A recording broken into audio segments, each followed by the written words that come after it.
crianças, tudo bem com vocês? Como passaram a semana? Tudo bem? Eu adorei essa semana e as pesquisas que eu fiz para a nossa aula de hoje.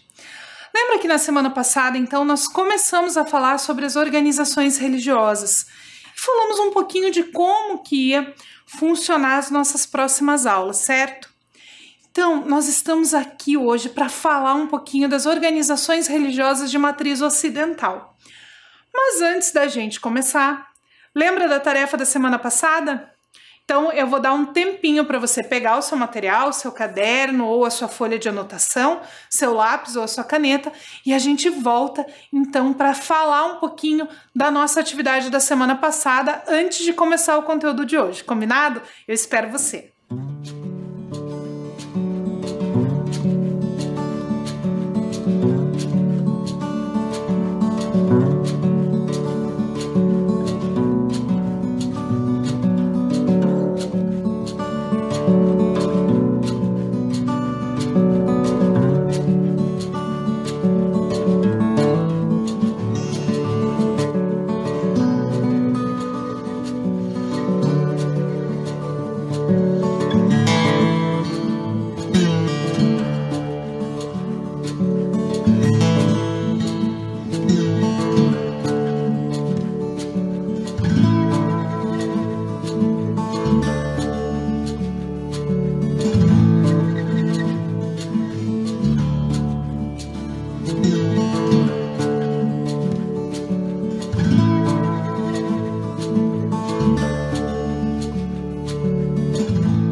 Lembra da sua tarefa da semana passada? Conseguiu achar aí no seu caderno? Você tinha que responder o que é religião. Antes de eu te passar o que está escrito no dicionário, quero falar que não existe resposta certa ou errada. Não precisa apagar o que você fez se o que eu trouxe do dicionário estiver diferente. Porque em cada cultura, em cada comunidade, essa palavra ela vai ter um significado diferente. E religião pode ser muitas coisas. Então, o que você escreveu aí, guarda, não apaga, não é porque o do dicionário está diferente que o seu está errado, combinado? Mas vamos ler o que o dicionário fala sobre religião? Então, acompanhe a leitura junto comigo aí na sua tela. Primeiro, crença na existência de um poder ou princípio superior, sobrenatural, do qual depende o destino do ser humano e ao qual se deve respeito e obediência. Então, essa é uma das explicações do que é religião. A outra explicação é postura intelectual e moral que resulta dessa crença. Então, nós temos aqui duas explicações do dicionário sobre o que pode ser religião. Então, pode ser essa crença no sobrenatural, ou então essa forma de se comportar a partir dessa crença. Mas o dicionário não traz só isso. Nós temos mais um pouquinho lá. Acompanhe a leitura comigo.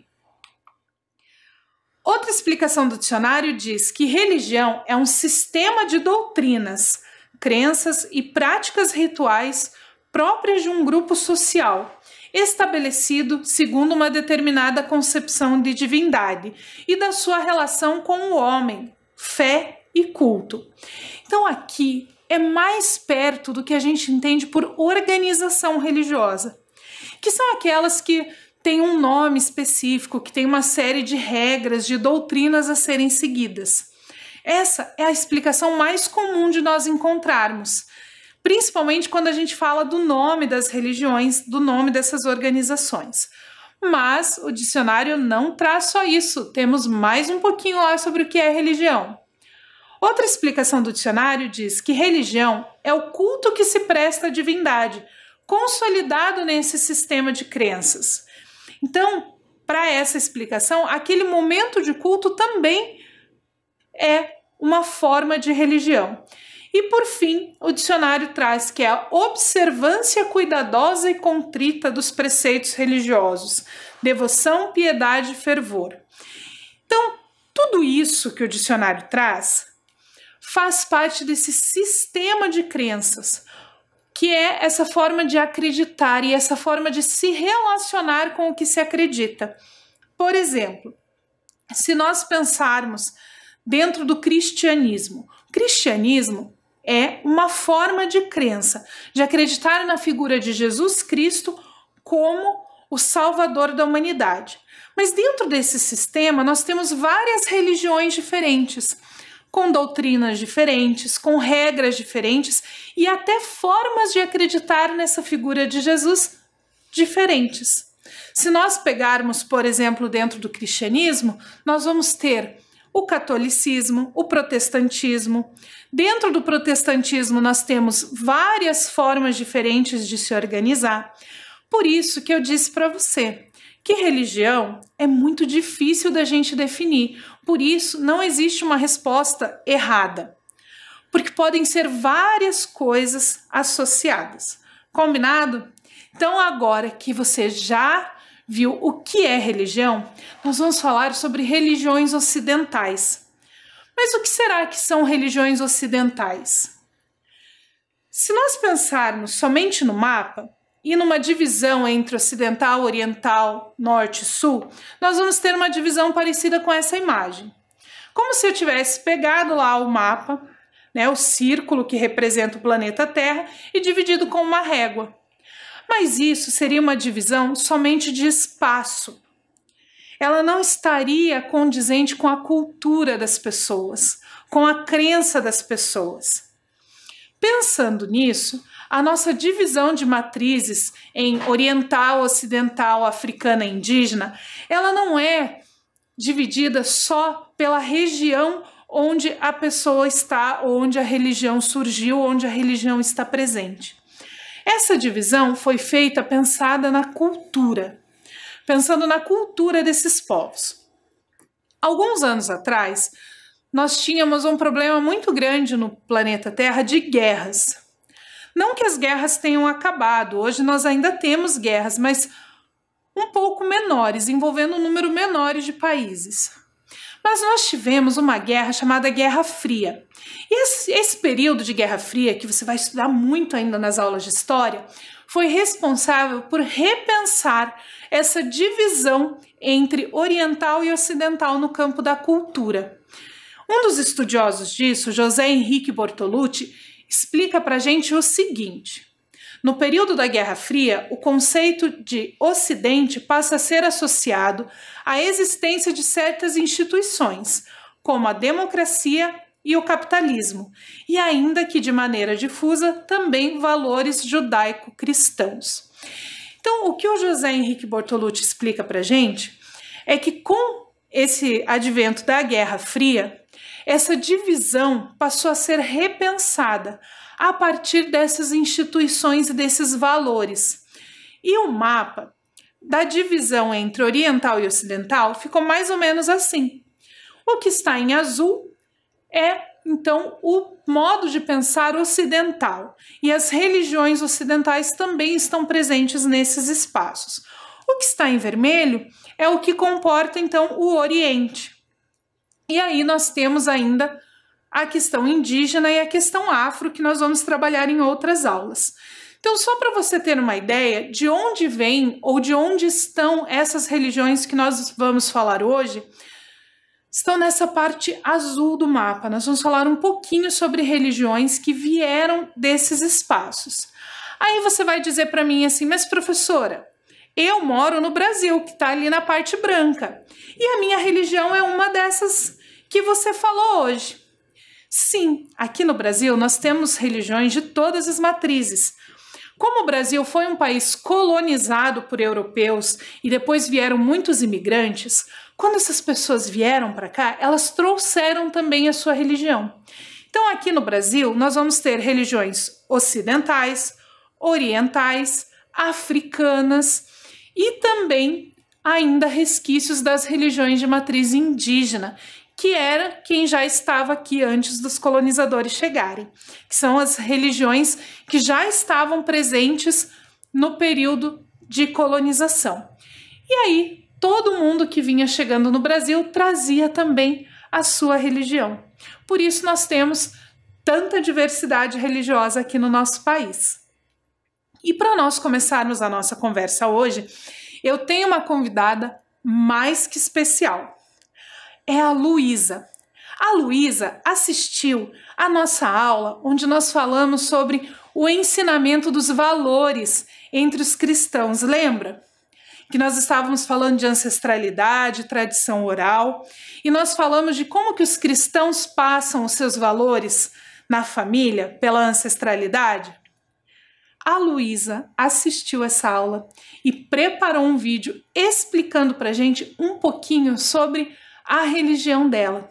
Vamos aprender então com a Luísa? Olá, eu sou a Luísa e sabia que no século XVI não existia protestantes?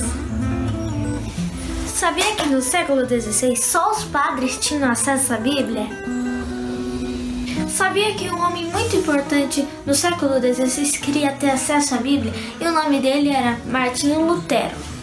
Um dia o Martinho Lutero conseguiu ter acesso à Bíblia, mas quando viu, teve uma revolta. Antigamente, as pessoas falavam para pagar para ir ao céu. Imagine isso, tinha que pagar para ir para o céu. Por causa do Martinho Lutero, tivemos a Reforma Protestante. Mas o que é a Reforma Protestante? Protestantismo é um movimento religioso de separação das igrejas cristãs ocidentais da Igreja Católica durante a Reforma do século XVI. E hoje podemos livremente ler a Bíblia.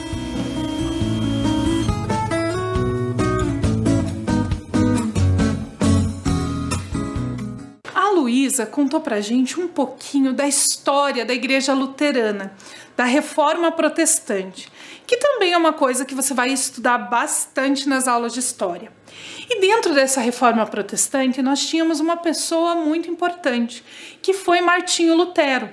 Martinho Lutero era um padre, mas ele não estava muito contente com algumas coisas que estavam acontecendo. Então, ele escreveu algumas teses e passou então a fazer esse movimento que foi conhecido como Reforma Protestante, essa nova forma de pensar a crença no cristianismo. Então, o Martinho Lutero, ele trouxe algumas questões que foram muito importantes para a construção da Igreja Luterana, que depois deu origem a várias outras igrejas protestantes e evangélicas que nós temos até hoje. E mesmo a Igreja Luterana existe até hoje. Aqui no Brasil nós temos várias sedes, vários representantes da Igreja Luterana, que foram os imigrantes alemães que trouxeram para cá quando eles chegaram aqui no Brasil. E uma das questões que incomodava muito Martinho Lutero, lá na Alemanha, é que a Bíblia era escrita em latim. Mas aí vamos pensar assim. Lá no século XVI, muitas pessoas não sabiam ler e escrever. E das pessoas que sabiam ler e escrever, se eles estavam na Alemanha, eles aprenderam a ler em alemão, não é mesmo? Mas a Bíblia estava em latim. E mesmo algumas missas eram rezadas em latim. E a preocupação do Martinho Lutero era que as pessoas não podiam ler sozinhas a Bíblia. Elas tinham que ir até a igreja e acompanhar a leitura do padre. Então, a primeira coisa que Martinho Lutero pensou foi na tradução da Bíblia para o alemão. E até hoje essa Bíblia é conhecida, a Bíblia de Lutero. Inclusive a primeira tradução fica em exposição no museu. Ele traduziu a Bíblia para o alemão, para que as pessoas que sabiam ler e escrever tivessem acesso a essa leitura, pudessem também ler a Bíblia. Então, essa é uma das grandes contribuições, além de muitas outras, lógico, mas da religião luterana, dessa reforma de Martinho Lutero, para que a gente tivesse acesso também à leitura. E hoje nós temos a Bíblia traduzida em muitas e muitas e muitas línguas. É uma infinidade de traduções da Bíblia. É o livro mais traduzido do planeta. Mas, passados alguns anos, surgiu uma outra preocupação. Uma preocupação lá na igreja wesleyana. A preocupação surgiu do jornalista, o Hykes. Ele percebeu que no horário dos cultos, as crianças ficavam na rua. Porque o culto ele era destinado aos adultos e muitas crianças não tinham paciência para ficar nesse culto. O Hykes também percebeu que lá na Inglaterra o nível de analfabetismo era muito alto. Muitas pessoas não sabiam ler nem escrever. Então, ele criou uma coisa, a Escola Bíblica Dominical. Era um espaço destinado às crianças e aos jovens enquanto os pais estavam nos cultos. Eles iniciavam o estudo às 9 da manhã e terminavam às 5 da tarde. Às vezes começavam um pouquinho mais tarde em algumas comunidades. Mas o Hykes percebeu que além de ficar com essas crianças e esses jovens nesses espaços, era importante ensinar eles a ler e a escrever. Então a Escola Bíblica Dominical tinha estudo da Bíblia e aulas de redação, de leitura e de escrita. Esse movimento deu tão certo que ele se popularizou e em pouco tempo toda a Europa já tinha escolas bíblicas dominicais nas suas igrejas. Essa ideia foi levada para os Estados Unidos e logo chegou também aqui no Brasil. E até hoje as igrejas evangélicas têm, as igrejas protestantes, escola bíblica dominical. Hoje esse espaço não se destina mais a ensinar as crianças e os jovens a ler e a escrever, porque eles já fazem isso na escola. Mas esse movimento agora é para estudo da Bíblia, focado mais na forma de pensar das crianças, porque o culto é destinado aos adultos. A forma, muitas vezes, que o pastor se expressa, as crianças não conseguem entender. Então, essa escola bíblica dominical tem uma linguagem própria para atender as crianças de acordo com a idade. E tem mais uma contribuição da reforma protestante e também desse pensamento da igreja luterana, dos protestantes, dos wesleyanos e dos evangélicos. Na aula passada, quando nós estávamos falando sobre a legislação da liberdade religiosa, nós falamos em Estado laico. Lembra que o repórter falou para a gente que teve um período, inclusive aqui no Brasil, em que nós tínhamos uma religião oficial e que as outras religiões não podiam se manifestar? Então, aqui no Brasil, os evangélicos e os protestantes foram grandes nomes, foram muito importantes nesse processo por buscar a liberdade religiosa, para que eles também pudessem ter os seus templos, o seu espaço e ter a mesma liberdade que a religião católica tinha no território nacional. Então, o Estado laico também é uma das grandes contribuições que vieram a partir desse movimento dos protestantes e dos evangélicos. Na cidade de Curitiba tem um dado bem interessante. Perto do Largo da Ordem tem uma igreja luterana, a Comunidade Redentor. Essa igreja já existia, um prédio um pouquinho diferente, menor, desde a época em que não havia liberdade religiosa no Brasil. Mas eles não tinham placa e nem podiam fazer manifestações da sua fé. Eles se encontravam lá para reuniões, mas sempre muito contidos. Quando o Brasil foi declarado um estado laico, em comemoração, eles colocaram um sino na igreja. Então hoje a igreja luterana da Comunidade Redentora, ali pertinho do Largo da Ordem, tem uma torre com um sino. E esse sino representa então essa liberdade religiosa que veio desse movimento de estado laico. Olha que legal, quantas contribuições que vieram a partir de uma religião, contribuições para o desenvolvimento da cidade, para o desenvolvimento social, várias questões importantes. Mas agora nós vamos falar de outra religião. E eu vou convidar você para, junto comigo e com o Jean Kulcheski, aprender um pouquinho sobre o Espiritismo e algumas contribuições dele para a nossa sociedade. Acompanhe o vídeo lá comigo. O meu nome é Jean Kulcheski e eu vou falar um pouquinho para vocês sobre o Espiritismo. Como que surgiu? Então, lá em meados da década de 1850 na Europa, existia um fenômeno chamado mesas girantes. E isso chamava muito a atenção das pessoas. Todo mundo lá ficava admirando aquelas mesas que giravam, que se movimentavam, chegavam até a saltar, sem que ninguém tivesse ali de fato empurrando a mesa ou erguendo ela para que ela saltasse. Então teve um professor chamado Allan Kardec que resolveu estudar o que estava acontecendo. Ele começou a estudar em 1855. No começo ele não acreditava muito que pudessem ser espíritos que estavam ali influenciando para que aquela mesa girasse. Mas, depois de muito estudo, ele chegou à conclusão que era através da influência dos espíritos que aquelas mesas se movimentavam. Então ele codificou a doutrina espírita, que é ao mesmo tempo ciência, filosofia e religião. Os princípios básicos da doutrina espírita são Deus, que é o nosso Pai, é bom, é justo, é misericordioso, reencarnação, imortalidade da alma, mediunidade e pluralidade dos mundos habitados. São 5 os princípios básicos. Eu sou espírita desde que nasci e toda a minha influência religiosa foi o espiritismo.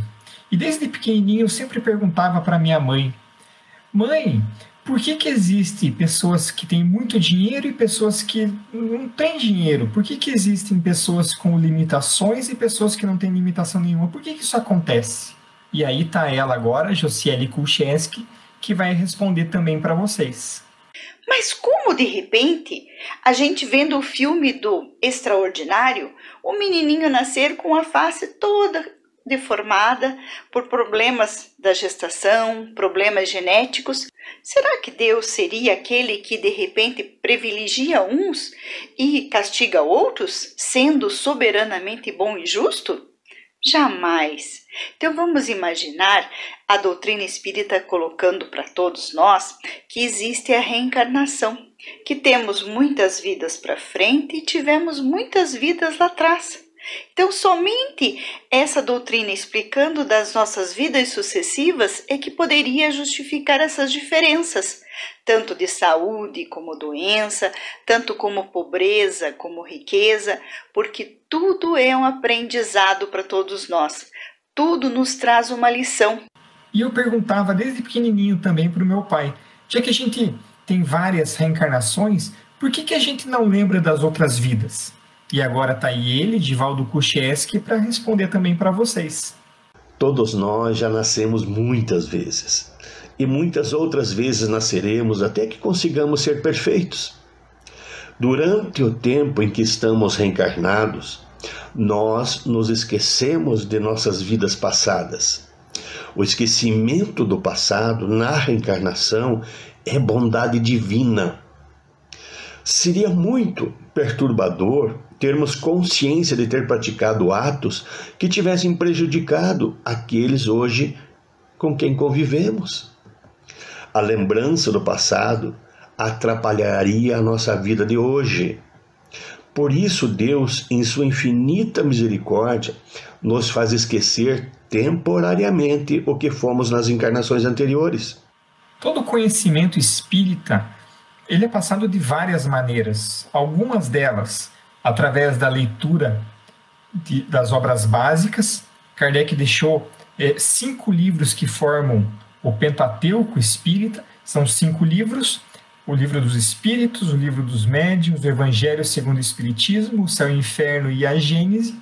Então é através da leitura dessas obras e tantas outras subsidiárias, é através das palestras que tem nas casas espíritas, ou até grupos de estudo nas casas espíritas, e é também na família, ali você conversando com o teu pai, com a tua mãe, que eles vão passando bastante conhecimento para vocês também. E foi isso que aconteceu comigo.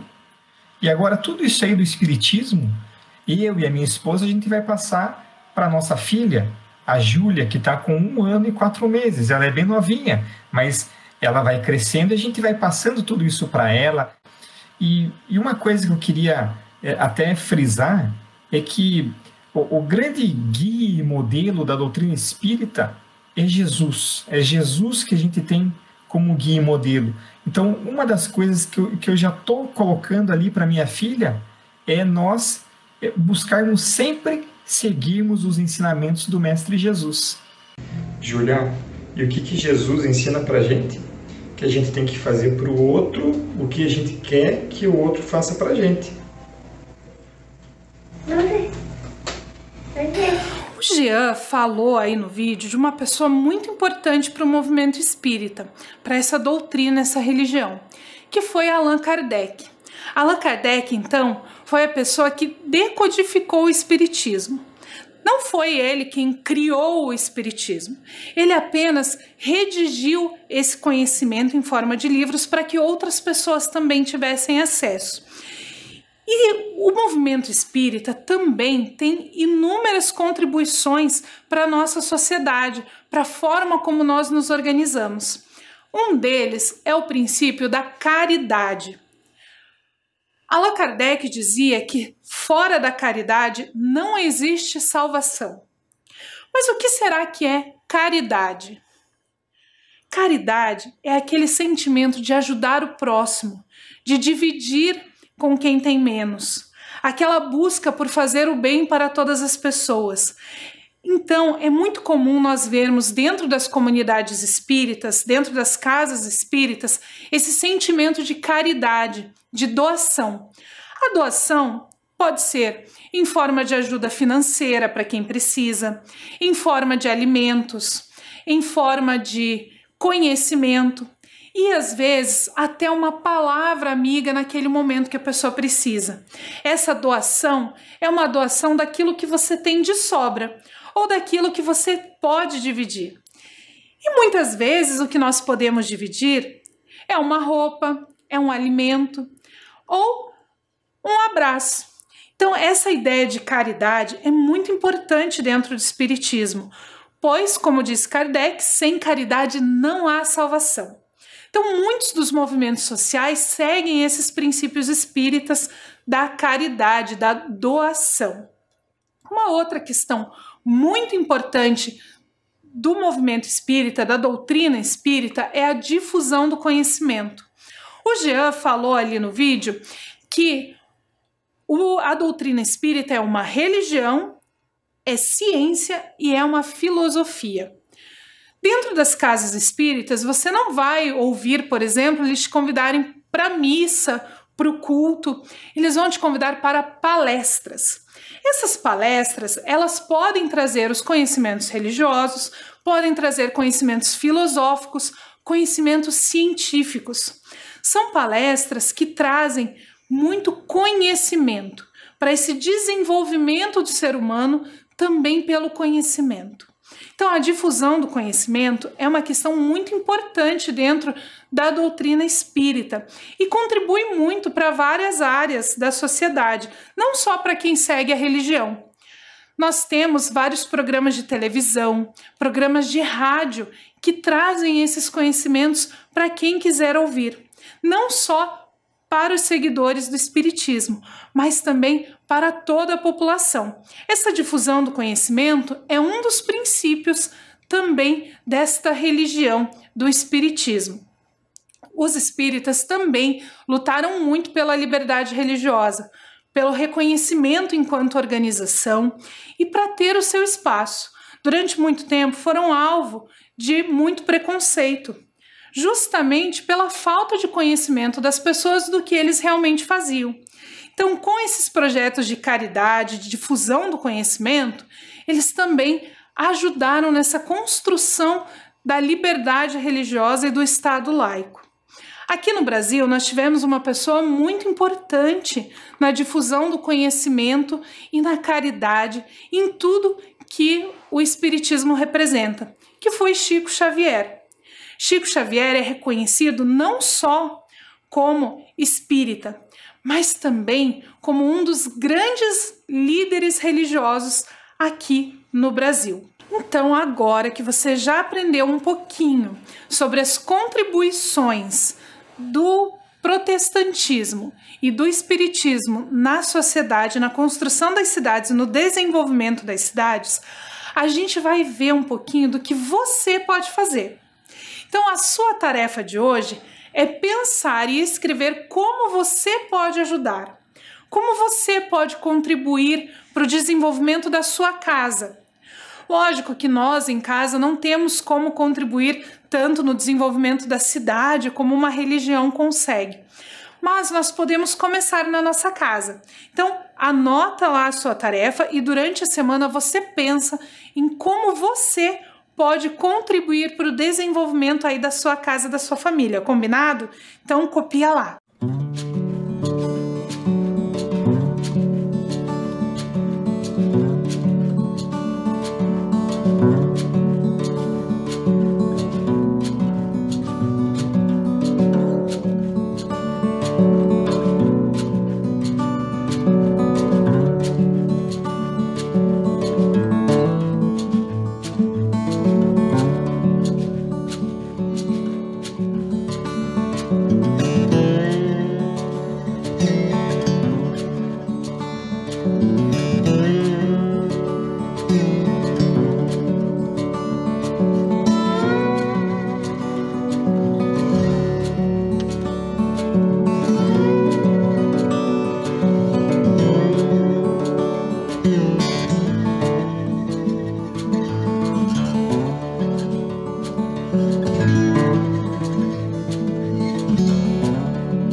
Durante essa semana, então, você vai pensar no que você pode fazer.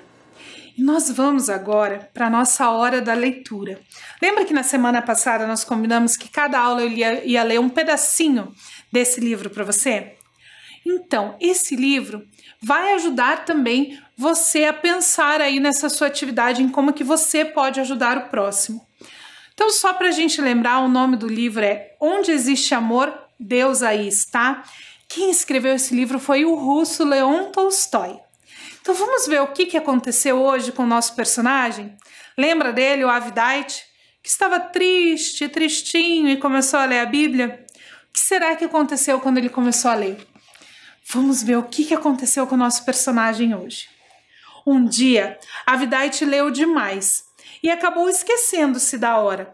Estava lendo o Evangelho de Lucas e no capítulo 6 deparou-se com os versículos 29 a 31, que dizia o seguinte: a quem te ferir numa face, oferece a outra.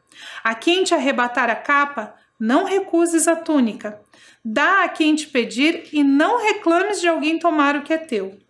Como quereis que os outros vos façam, fazei também a eles. Leu também os versículos 46 a 49. Por que me chamais Senhor, Senhor, mas não fazeis o que eu digo? Vou mostrar-vos a quem é comparável todo o que vem a mim.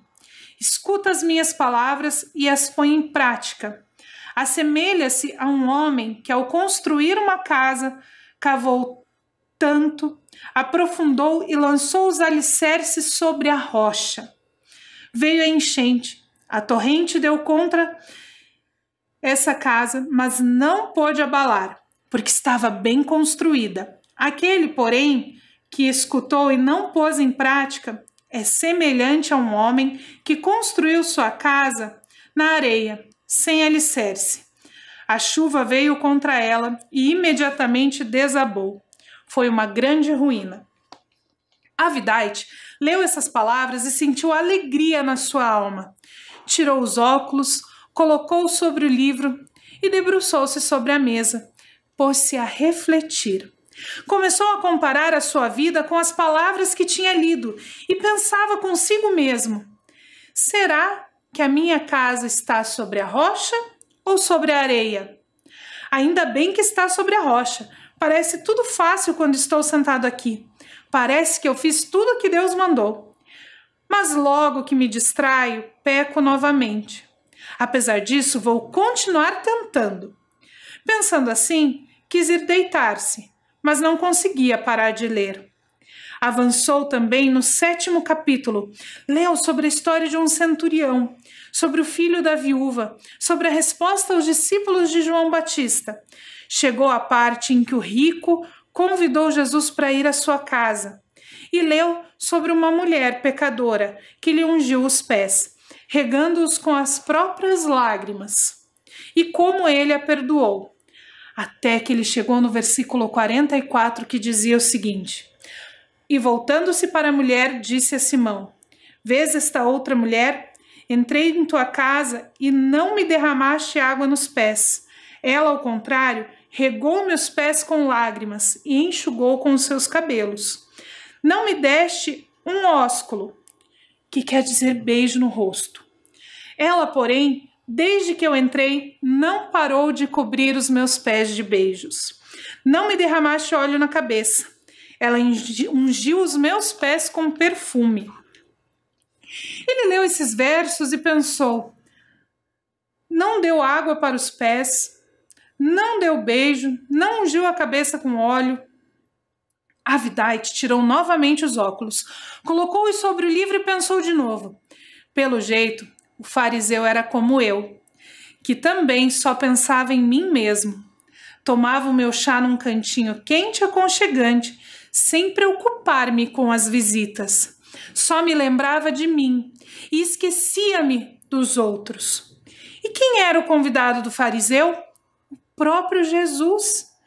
Se ele viesse me visitar, será que eu agiria assim?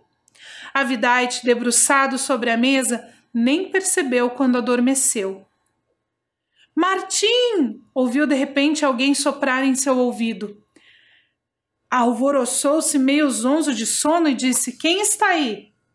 Voltou-se e olhou para a porta. Não havia ninguém. Adormeceu novamente. De súbito ouviu nitidamente: Martim! Olá, Martim! Amanhã fique olhando para a rua, que eu vou chegar. Ele se acordou assustado, levantou-se da cadeira e começou a esfregar os olhos. Não conseguia entender se ouvira aquelas palavras em sonho ou se era realidade. Apagou seu lampião e foi dormir. Avidite levantou-se antes do amanhecer, orou a Deus, acendeu o fogão, colocou para esquentar a sopa de repolho, acendeu o samovar, vestiu o avental e sentou-se junto à janela para trabalhar. Ficou sentado, refletindo sobre tudo o que acontecera no dia anterior. Algumas vezes pensava que tudo fora uma ilusão, e em outras que realmente ouvira a voz. Bem, pensou, isso acontece. Ficou sentado próximo à janela, menos trabalhando e mais olhando para a rua. Quando passava alguém usando calçados desconhecidos, ele procurava abaixar-se para ver também o rosto da pessoa. Passou o zelador calçando botas novas de feltro, passou o carregador de água, depois parou junto à janela um velho soldado dos tempos de Nicolau I, usando surradas e remendadas botas de feltro e carregando uma pá. Avidite reconheceu-o pelas botas. O velho se chamava Stepanite. Morava de favor na casa do mercador vizinho e tinha por obrigação ajudar o zelador. Stepanite começou a limpar a neve em frente à janela de Avidite. Este o olhou e voltou para o seu trabalho. Pelo jeito estou ficando bobo depois de velho, riu por dentro Avidite. Stepanite chega para limpar a neve e eu pensando que era Cristo que veio me visitar. Sou mesmo um velho caduco. Depois de dar uns 10 pontos no couro, Avidite sentiu novamente vontade de olhar pela janela. Olhou e viu que Stepanite encostara a pá na parede e estava parado, aquecendo-se ou descansando. Era um homem velho e não tinha forças suficientes para tirar toda a neve. Avidite pensou: por que eu não vou convidar ele para tomar chá? Aliás, o samovar já estava fervendo. Avidite espetou o furador no couro, levantou-se, pôs o samovar sobre a mesa, despejou nele o chá e bateu com o dedo no vidro da janela. Stepanite aproximou-se. Avidite acenou e fez que ia abrir a porta. Entre, aqueça-se um pouco, disse ele. Você deve estar congelado. Ai, graças a Deus, senhor Avidite, eu já estava até com dor nos ossos, disse Stepanite.